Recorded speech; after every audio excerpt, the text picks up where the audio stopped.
देवी गंगा और भरतवंशी राजा शांतनु के पुत्र थे देवव्रत। किसने उन्हें मजबूर किया कि उन्हें ऐसी भीष्म प्रतिज्ञा लेनी पड़ी? मैं गंगा पुत्र देवव्रत चारों दिशाओं, धरती और आकाश को साक्षी मानकर आज ये प्रतिज्ञा करता हूँ कि आजीवन ब्रह्मचारी रहूंगा, जीवन भर विवाह नहीं करूंगा, वंशहीन ही जीऊंगा और वंशहीन ही मरूंगा। ये मेरी अखंड प्रतिज्ञा है। कि उनका नाम ही भीष्म पड़ गया। सत्यवती के पिता ने या फिर खुद सत्यवती ने? आज के एपिसोड में हम इसी बात पर रोशनी डालेंगे और बात करेंगे कि किस टीवी चैनल ने इसे कैसे दिखाया और शांतनु ने उसे हस्तिनापुर का युवराज घोषित कर दिया। शांतनु और सत्यवती बजरे पे बैठ के नदी में सैर कर रहे। नमस्कार दोस्तों, स्वागत है आपका महाबालक चैनल में। मैं हूं गौरव यादव और मेरे साथ हैं आज 3 एक्सपर्ट्स जिन्होंने इस कहानी को अलग अलग टीवी चैनल्स पर देखा है। लखनऊ से अंकल जी, जीते रहो। चेन्नई से अन्ना, वाणक्कम। और चंडीगढ़ से हैप्पी, जय माता दी, लेट्स रॉक। आप लगते हैं कि गोवा से आए हैं मगर हैं चंडीगढ़ से, मुझे याद है। बहुत मजा आएगा। एपिसोड शुरू कीजिए। सबसे पहले देखते हैं कि महाभारत का क्रिटिकल एडिशन क्या कहता है। अपनी शर्त के अनुसार देवी गंगा देवव्रत के जन्म के बाद शांतनु को छोड़कर चली गई थी। जब देवव्रत जवान हो गया तो वे उसे वापस शांतनु को सौंप गई और शांतनु ने उसे हस्तिनापुर का युवराज घोषित कर दिया। कुछ समय के बाद शांतनु जंगल में शिकार खेलते वक्त सत्यवती से मिले। सत्यवती अपनी नाव में यात्रियों को बिठाकर यमुना पार कराया करती थी। शांतनु ने कहा, मुझे भी पार करा दो। पहले गंगा अब यमुना। शांतनु जी बड़े शौकीन थे नदियों के ही नहीं, किनारों के भी बहुत शौकीन थे। जब उस किनारे पर पहुंचे तो कहने लगे कि ये मेरा किनारा नहीं है, वापस ले चलो। जब इस किनारे पर वापस आए तो कहने लगे ये भी मेरा किनारा नहीं है, उधर ले चले। इतनी बार इधर उधर गए कि सत्यवती को भी कंफ्यूज कर दिया। हो कैसे? शुरू में तो सब कुछ साइंस के लॉज के हिसाब से चल रहा था। Every action has equal and opposite reaction. Satyavati पीछे को चप्पू मारे तो नाव आगे को जाए, सत्यवती आगे को चप्पू मारे तो नाव पीछे को जाए। मगर 3-4 बार इधर उधर जाने के बाद सत्यवती इतनी कंफ्यूज हो गई कि आगे को चप्पू मार रही है और नाव भी आगे को जा रही है। एक्शन रिएक्शन गए तेल लेने। अरे ये तो नाव कंफ्यूज हुआ, सत्यवती नहीं। ओजी हमारे टीवी सीरियल्स देख के तो फिजिक्स खुद कंफ्यूज हो जाए। शांतनु ने सत्यवती से विवाह करने का फैसला कर लिया, लेकिन सत्यवती के पिता ने शर्त रख दी कि उनकी पुत्री का पुत्र ही अगला राजा हो। मैं जो देखा थोड़ा अलग है, आपका अलग ही होता है। पता नहीं कौन से स्टार से आता है आपका टीवी ट्रांसमिशन। शांतनु और सत्यवती बजरे पे बैठ के नदी में सैर कर रहे। बजरा क्या होता है जी? बजरा मतलब एक तरह की फ्लैट नाव जिसमें बैठकर पानी में घूम सकते हैं।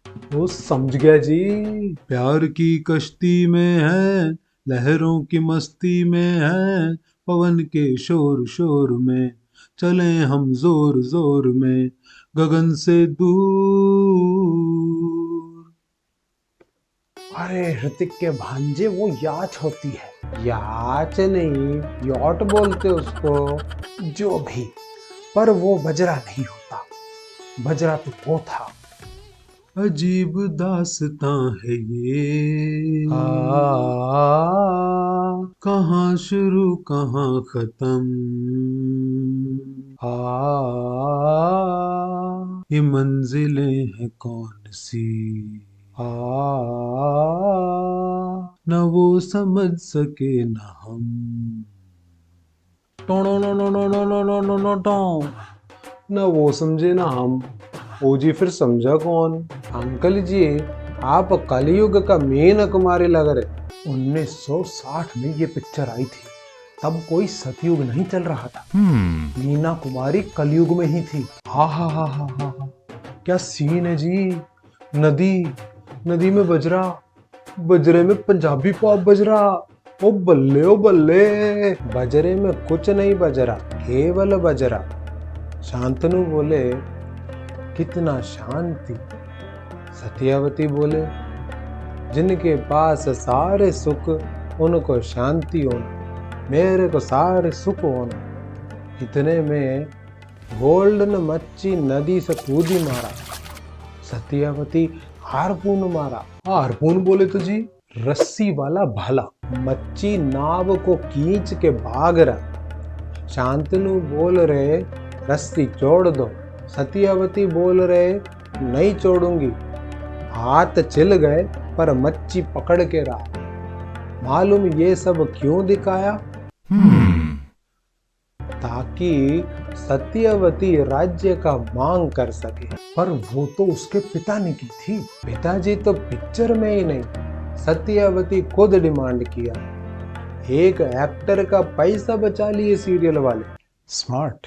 मांग सत्यवती ने नहीं, पिताजी ने की थी। सत्यावती ने किया। शांतनु दाशराज के पास गए और बोले कि हस्तिनापुर के सिंहासन पर मेरी बाईं ओर जगह खाली है। कारपेंटर ने सिंहासन ज्यादा बड़ा बना दिया जी। डबल सीटर सिंगल सीटर की जगह बाईं ओर का स्थान पत्नी के लिए होता है। शांतनु कहना चाह रहे थे कि उनकी पत्नी का स्थान खाली है। दाशराज ने कहा, मेरी पुत्री का पुत्र ही राजा होना चाहिए क्योंकि उसकी कुंडली में राजयोग है। जनरल क्वेश्चन सर, आजकल डेमोक्रेसी, राजा होते नहीं तो क्या कुंडली में राजयोग आना बंद हो गया? गुड क्वेश्चन है जी, और गुड क्वेश्चन का कोई आंसर नहीं होता। फिर शांतनु पाजी क्या बोले? शांतनु तो पहले ही देवव्रत को युवराज घोषित कर चुके थे। वे क्या बोलते? वो शायरी करने लगे। कहिए तो नदियों की डगर बदल दूं, वायु का मुंह फेर दूं, ग्रहों का मार्ग बदल दूं, या फिर अग्नि से कहूं कि आपके चूल्हे में तो जले मगर आपके घर पर न लगे। दाशराज ने कहा, आप ये सब करने को तैयार हैं मगर वो एक काम करने के लिए तैयार नहीं है जो मैं चाहता हूं। जब पति पत्नी को बोलता है ना, आसमान से चांद तारे तोड़ लाऊं, तो पत्नी कहती है, वो रहने दो, ऑफिस से आते हुए 2 किलो आलू ले आना। शांतनु और सत्यवती की शादी न हो सकी। जब ये बात देवव्रत को पता चली तो वो सत्यवती के पिता के पास गया। आइयो सत्यावती के पास गया, पिता के पास गया, सत्यावती के पास, पिता के पास, सत्यावती, पिता। देवव्रत ने प्रतिज्ञा ली कि वे कभी हस्तिनापुर के सिंहासन पर नहीं बैठेंगे। सत्यवती के पिता ने कहा, आप तो दावा नहीं करेंगे, लेकिन क्या आपके पुत्र भी दावा नहीं करेंगे? इस पर देवव्रत ने आजीवन ब्रह्मचारी रहने की प्रतिज्ञा की। इस भीषण प्रतिज्ञा के बाद देवव्रत का नाम भीष्म पड़ गया।